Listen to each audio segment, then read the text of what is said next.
अस्सलाम वालेकुम dear students. मैं हूं सर सैयद अली और हाजिर हूं 9th क्लास बायोलॉजी के एक और न्यू वीडियो लेक्चर के साथ। आज के इस वीडियो के अंदर हम जिस टॉपिक का जिक्र करने वाले हैं वो है data organisation and data analysis. जो हमारा टॉपिक है वो मेंशन है यहाँ पर भी, data organisation and data analysis, यानी कि डेटा को तरतीब देना और फिर डेटा को एनालाइज करना, यानी कि उसकी जांच पड़ताल करना। सबसे पहले तो आपके जहन में ये सवाल होना चाहिए कि असल में डेटा कौन सी चीज़ को कहा जाता है। तो data is the information in numbers और वर्ड्स। वो इंफॉर्मेशन, वो मालूमात जो हमारे पास मौजूद है नंबर्स के अंदर या फिर जो है हमारे पास वर्ड्स के अंदर इंफॉर्मेशन मौजूद है, वो इंफॉर्मेशन डेटा कहलवाती है। अब डेटा को तरतीब देने के हमारे पास कुछ तरीके हैं, जैसे कि आपकी बुक के अंदर मौजूद है कि for data analysis you will prepare a table और graph of the data. Data को तरतीब देने के लिए हम दो चीजें बना सकते हैं, या तो उसे टेबल के अंदर जाहिर कर सकते हैं या फिर जो है उसे हम ग्राफ के अंदर जाहिर कर सकते हैं। तो ऐसा नहीं हो सकता कि हम डेटा को रैंडमली, बस पड़ी हुई है, बिखरी हुई डेटा है, रफली डेटा हमने बनाई हुई है, उसको हम लोग दुनिया के सामने दिखा दें। ये तरीकेकार नहीं होता। डेटा को जब भी पेश किया जाएगा तो कुछ खास सूरतों के अंदर पेश किया जाएगा, या तो उसे हम पेश करेंगे इन टेबल या फिर हम उसे पेश करेंगे ग्राफ के अंदर।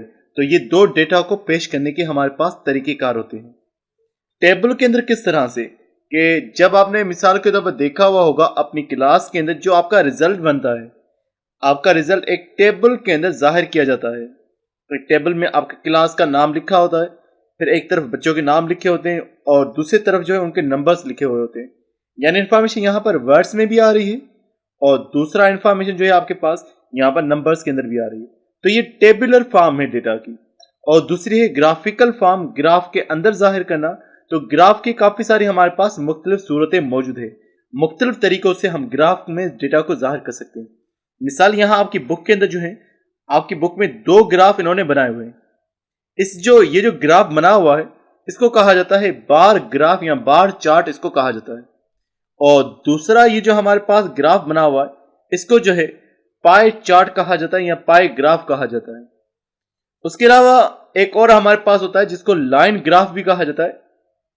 तो उसका भी हम लोग जिक्र करेंगे कि लाइन ग्राफ क्या होता है। तो सबसे पहले हम इस ग्राफ को समझने की कोशिश करते हैं कि जो बार ग्राफ है उसमें हम डेटा किस तरह से जाहिर कर रहे हैं। तो डियर स्टूडेंट्स, ये जो हमारे पास ग्राफ बना हुआ है, अगर आप देखेंगे तो इस ग्राफ के अंदर मलेरिया के केसेस बताए गए हैं।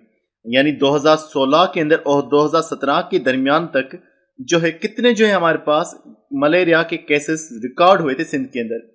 तो देख लें यहाँ पर कि इस तरफ जो है ये हमारे पास जो है इन्होंने जाहिर किया हुआ है मंथ को, कि फरवरी से लेकर के, फरवरी 2016 से लेकर के जनवरी 2017 तक का ये डेटा मौजूद है।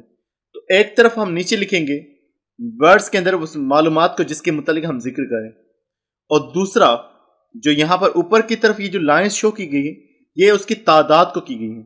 अगर हम देख रहे हैं कि फरवरी के अंदर मिसाल के तौर पर 1200 के करीब केसेस हुए हैं, तो 1000 से थोड़ा सा ऊपर यानी 1200 के करीब जो है हम इसकी लाइन ड्रॉ कर देंगे। फिर देखेंगे मार्च के अंदर अगर मिसाल के तौर पर 1100 के करीब हुए हैं केसेस, तो यहाँ हमने ये लाइन लगा दी।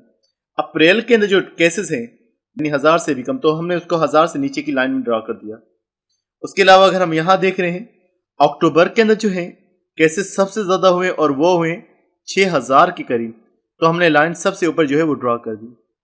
तो यहाँ से आपको ये भी मालूम हो रहा है कि कौन से मंथ्स के अंदर केसेस ज़्यादा हैं और कौन से मंथ्स के अंदर जो है वो केसेस कम हैं।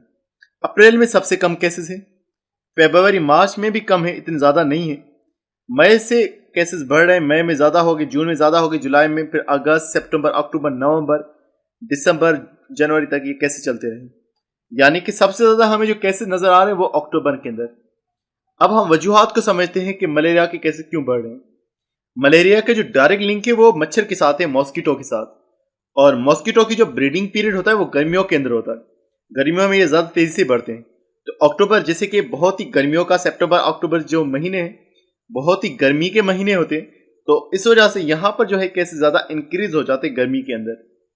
और दूसरा ये भी जहन में रखिएगा कि बारिशों का मौसम भी जो है अगस्त जुलाई वगैरह में हो जाता है, तो पानी भी इनके लिए ज़रूरी होता है, क्योंकि इनके जो बच्चे होते हैं वो पानी में ग्रो करते हैं, इनके जो लार्वा होते हैं वो पानी में ग्रो करते हैं। तो इस वजह से जो है पानी की अवेलेबिलिटी से मच्छर जो है ज़्यादा इंक्रीज हो जाते हैं, तो मलेरिया के केसेस भी साथ साथ जो है इंक्रीज हो जाते हैं। अब इसी इंफॉर्मेशन को हम लोग जो है लाइन चार्ट के अंदर भी जाहिर कर सकते हैं। लाइन चार्ट में किस तरह से कि हम एक लाइन बनाएंगे, जीरो से लेकर लाइन शुरू होगी, यहां से इस तरह से ये लाइन चलती जाएगी और ये लाइन के अंदर जो है हमारे पास डेटा आ जाएगी। आपको मैं एक सैंपल बनाकर दिखा दूंगा, या जिस तरह से हमारे मोबाइल में इंटरनेट का लाइन एक बनी हुई होती है, सीधी सिंपल एक लाइन के अंदर जो है डेटा जाहिर की जाती है। तो ये होता है हमारे पास line representation of data, line chart जो है हमारे पास बन जाता है। इसी डेटा को हम जो है पाई चार्ट में भी जाहिर कर सकते हैं। अगर हम इस डेटा की परसेंटेज निकालें, परसेंटेज के बाद फिर हम इसको डिवाइड करें, तो परसेंटेज के हिसाब से इसका हम पाई चार्ट भी बना सकते हैं। अब जो हमारे पास ये चार्ट मौजूद है, ये पाकिस्तान की मुख्तलिफ बीमारियों का जिक्र है। अब अगर हम इनके बारे में बात करें कि ये बीमारियां कब की जिक्र की गई हैं, तो ये बीमारियां जो है वो 2006 की जो है इन्होंने जिक्र की हुई है। तो 2006 के अंदर जो बीमारियां हैं उनका जिक्र है। अगर हम सबसे ज़्यादा देखें कि सबसे ज़्यादा जो बीमारी है वो कौन सी बीमारी है, तो वो है हमारे पास रेस्पिरेटरी इन्फेक्शन, जो कि 51% तक मौजूद है। अब रेस्पिरेटरी इन्फेक्शन में ऊपर लिखा हुआ है एक्यूट रेस्पिरेटरी इन्फेक्शन, और एक्यूट का मतलब होता है जो शॉर्ट पीरियड के लिए हो, अचानक हो जाए और शॉर्ट पीरियड के लिए चले तो उन्हें जो है एक्यूट कहा जाता है। क्रोनिक का मतलब होता है for longer period of time, वो बीमारियां जो ज्यादा देर तक चलती हैं उन्हें जो है क्रोनिक कहा जाता है, और जो शॉर्ट पीरियड के लिए चलती हैं उन बीमारियों को जो है एक्यूट कहा जाता है। तो अब उसके बाद हमारे पास दूसरे नंबर पे बीमारी रही थी, उस बीमारी का नाम है मलेरिया, जो 16% रही।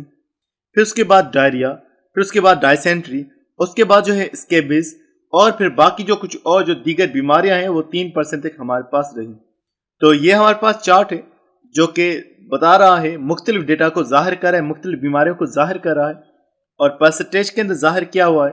तो ये जो चार्ट है ये हमारे पास कहलवाता है पाई चार्ट। फिर डेटा एनालिसिस के लिए हम कुछ मेथड्स को यूज करते हैं, और वो मेथड्स हमारे पास कहलवाते हैं रेशियो, और दूसरा कहलवाता है प्रोपोर्शन।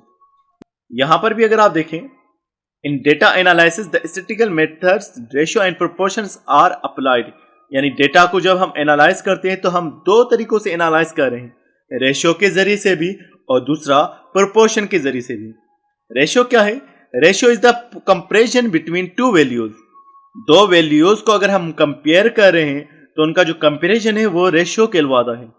मिसाल यहां देख लें कि एक फ्लावर के अंदर 4 सेपल्स हैं, सेपल्स यानी ग्रीन पत्तियां, तो उसकी बाहर वाली 4 उसकी ग्रीन पत्तियां हैं, और उसकी जो रंगीन पत्तियां हैं, जो पेटल्स हैं, वो पेटल से 12।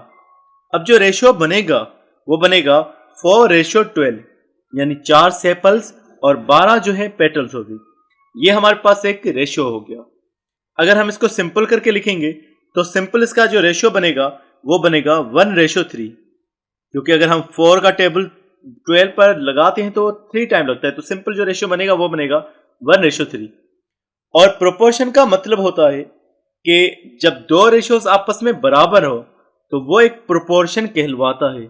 मिसाल के तौर पर अगर आप देखें कि एक क्लास के अंदर जो है 8 जो हैं वो बॉयज हैं, और मिसाल के तौर पर 24 जो है वहां पर गर्ल्स बैठी हुई हैं। अब इनका जो रेशियो बनेगा वो भी बनेगा 1:3। तो ये रेशियो और फ्लावर वाला रेशियो दोनों ही आपस में इक्वल हैं, तो दो रेशियो जब इक्वल होते हैं तो उसे प्रोपोर्शन कहा जाता है। When two ratios are equal, तो वो कहलवाता है proportion. A proportion is the equation stating two ratios are equal. जब बताया जाए दो रेशियोज इक्वल है तो उसे प्रोपोर्शन। और इसकी जो निशानी होती है वो होती है 4 डॉट्स, 4 डॉट्स के साथ प्रोपोर्शन को जाहिर किया जाता है। याद रखें कि रेशियो को हम इन 2 डॉट्स के साथ जाहिर कर रहे हैं। ये जो आपके दरमियान यहाँ पर 1 और 3 के दरमियान जो 2 डॉट्स हैं ये रेशियो की निशानी है, और प्रोपोर्शन की जो निशानी वो है 4 डॉट्स, 4 डॉट्स के साथ प्रोपोर्शन को जाहिर किया जाता है। तो स्टूडेंट्स, आज की वीडियो में बस इतना था। मजीद वीडियोस के लिए चैनल को सब्सक्राइब, इस वीडियो को लाइक और इसे अपने दोस्तों के साथ शेयर करना मत भूलिएगा। मिलते हैं नेक्स्ट वीडियो में एक और न्यू वीडियो लेक्चर के साथ। तब तक अपना बहुत सारा ख्याल रखिएगा। खुदा हाफिज।